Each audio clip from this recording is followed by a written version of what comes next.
दोस्तों स्वागत है आपका अपने YouTube चैनल आउटलाइन क्लासेस पर। दोस्तों आज जो प्रैक्टिस सेट है वो हमारा 5 है।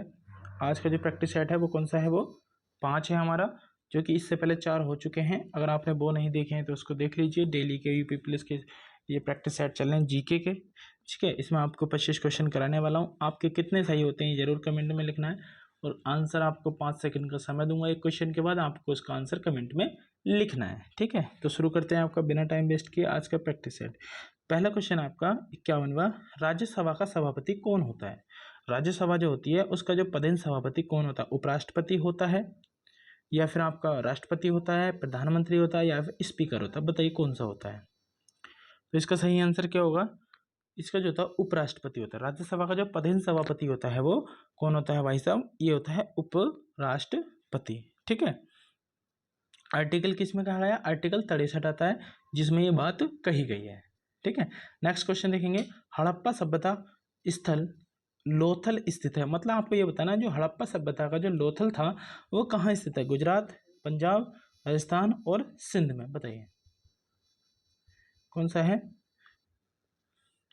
तो इसका सही आंसर क्या होगा, गुजरात आंसर होगा। कौन सा होगा, गुजरात। लोथल कहाँ पे स्थित है, तो गुजरात में स्थित है। कहाँ पर है, गुजरात में स्थित है। नेक्स्ट क्वेश्चन है आपका, निम्नलिखित मध्यकालीन विद्वानों या लेखकों में कौन जैन धर्म का अनुयायी था। आपको ये बताना है कि कौन सा लेखक जैन धर्म का अनुयायी था, बताइए।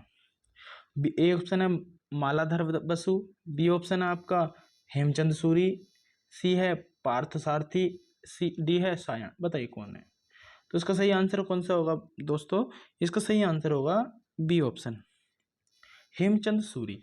हेमचंद सूरी जो था जैन धर्म का अनुयायी था, ठीक है। नेक्स्ट क्वेश्चन देखेंगे, भक्त तुकाराम कौन से मुगल सम्राट के समकालीन थे। बहुत महत्वपूर्ण क्वेश्चन है।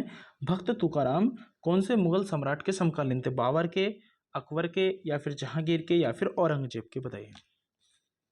तो दोस्तों सही इसका आंसर है अकबर के। तुकाराम जो थे वो अकबर के समकालीन थे, ठीक है, अकबर के समकालीन थे। आगे चलेंगे, नेक्स्ट क्वेश्चन आपका, लंदन में इंडियन हाउस की स्थापना किसने की थी। लंदन में इंडियन हाउस की स्थापना किसने की थी, श्याम जी कृष्ण वर्मा ने, है ना, या फिर आपका बरतुल्ला ने, या फिर वीरेंद्र नाथ चट्टोपाध्याय ने, या फिर लाला हरदयाल ने, बताइए। तो दोस्तों इसका सही आंसर क्या होगा, इसका सही आंसर होगा आपका क्या, श्यामजी कृष्ण वर्मा ने। श्यामजी कृष्ण वर्मा ने लंदन में इंडियन हाउस की स्थापना की थी, ठीक है। आपसे पूछ ले कब की थी, तो 1905 में, ठीक है। लिखेंगे अगला, निम्नलिखित में से कौन एक स्वराज्य पार्टी से संबंधित नहीं है। आपको यह बताना है कौन से ऐसे सदस्य हैं जो स्वराज्य पार्टी से संबंधित नहीं है। मोतीलाल नेहरू या फिर CR दास या फिर NC केलकर या फिर डॉक्टर राजेंद्र प्रसाद, बताइए। तो इसका सही आंसर क्या होना चाहिए, डॉक्टर राजेंद्र प्रसाद स्वराज पार्टी से संबंधित नहीं थे। अगला क्वेश्चन देखेंगे, भारतीय राष्ट्रीय कांग्रेस की स्थापना किस वायसराय के काल में हुई। भारतीय राष्ट्रीय कांग्रेस की स्थापना किस वायसराय के काल में हुई थी, बताइए। इसका सही आंसर है आपका लॉर्ड डफरिन। डफरिन के समय में भारतीय राष्ट्रीय कांग्रेस की स्थापना हुई थी। किस समय में, डफरिन के समय में। आगे देखेंगे नेक्स्ट क्वेश्चन, और हम नेक्स्ट क्वेश्चन देखें। नेक्स्ट क्वेश्चन हमारा, निम्नलिखित में से कौन सा आंध्र प्रदेश का बंदरगाह नगर है। मतलब कौन सा ऐसा नगर है जो बंदरगाह है, जिसको बंदरगाह नगर कहा जाता है। काकीनाडा, नेल्लोर, ओनगोले या विजयनगरम, बताइए। तो इसका आंसर होगा आपका काकीनाडा। काकीनाडा जो है एक बंदरगाह नगर है, ठीक है।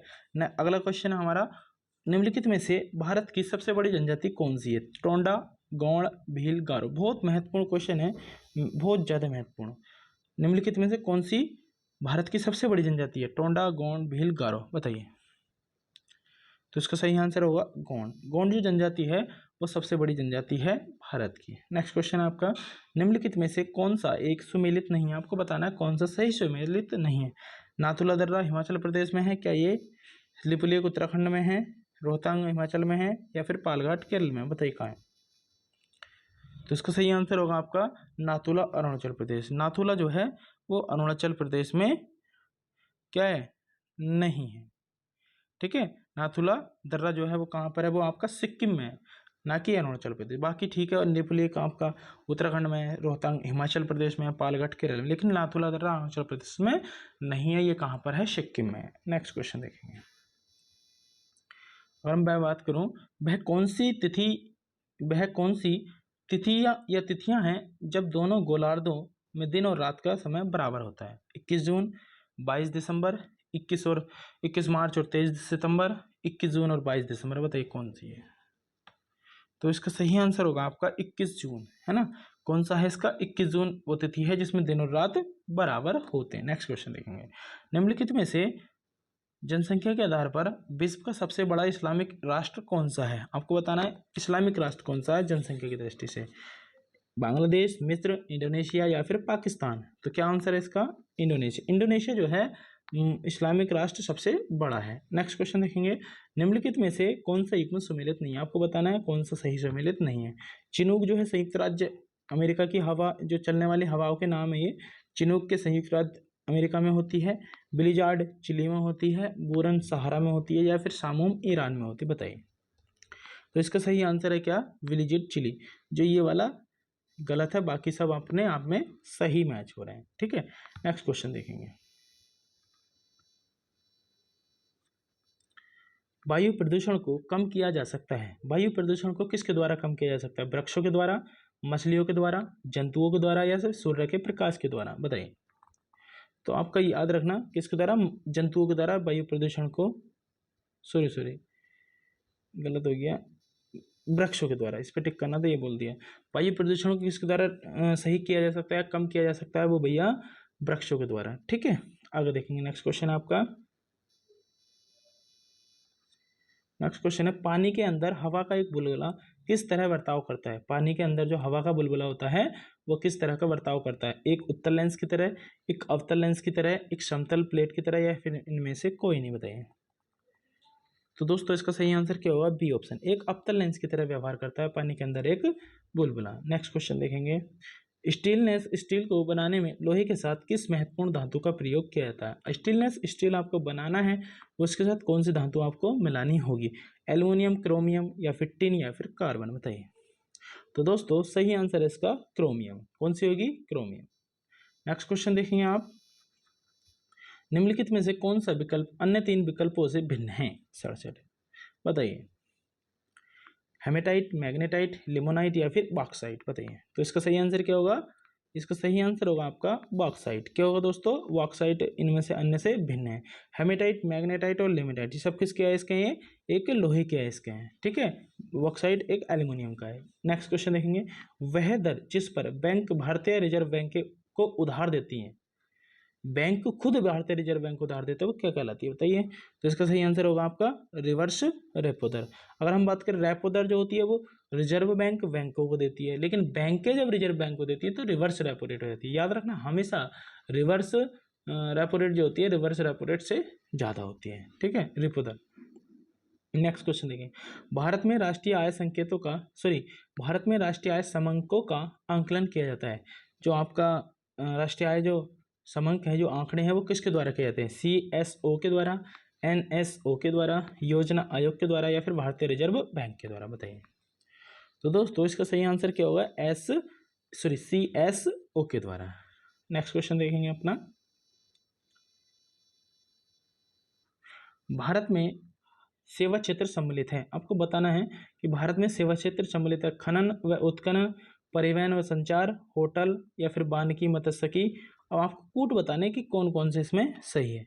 तो इसका सही आंसर क्या होगा दोस्तों? सही आंसर होगा इसका बी ऑप्शन, 2 और 3 है। देखो 2 कौन सा है? परिवहन और संचार, और 3 है होटल। ये सेवा क्षेत्र में सम्मिलित है। ठीक है, बाकी आपका किसी सेवा क्षेत्र में नहीं है। नेक्स्ट क्वेश्चन देखेंगे अगला। आपको बताना 71, इसको भी आपको सही कूट में लाना है। ठीक है, पहले देख लेंगे। इधर व्यक्ति इधर संबंधित, आपको ये बताना है कि कौन सा व्यक्ति किससे संबंधित है। MS स्वामीनाथन बैंकों के सामाजिक नियंत्रण से, LK झा दुग्ध उत्पादन से, BG कुरियन हरित क्रांति से, मोरारजी देसाई भारी उद्योग से, या फिर कराधान से? बताइए कौन सा है?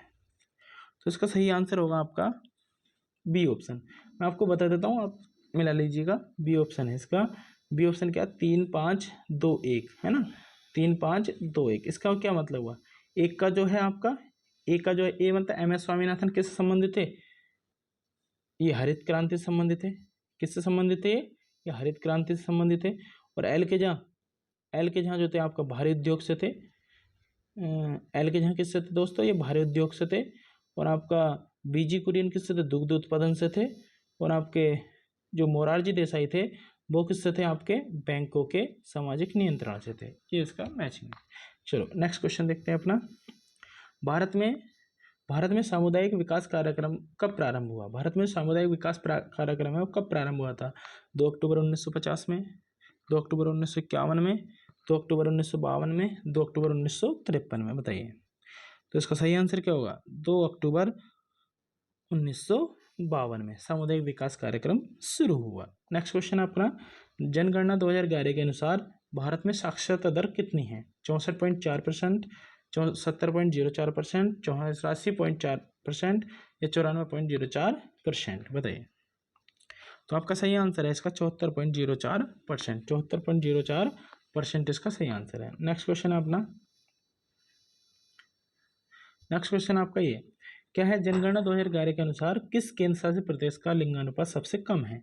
आपको बताना है 2011 की जो जनगणना हुई थी उसके अनुसार केंद्र शासित प्रदेश का लिंगानुपात सबसे कम है। बताइए तो सबसे कम किसका, दमन और दीव का, दमन और दीव का।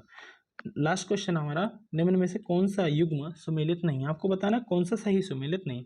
कानपुर हवाई अड्डा, चक्री हवाई अड्डा कानपुर है, बाबतपुर वाराणसी है, अमौसी में लखनऊ है, या फिर फुर्सतगंज हवाई अड्डा आगरा में। बताइए कौन सा सही सुमेलित नहीं है।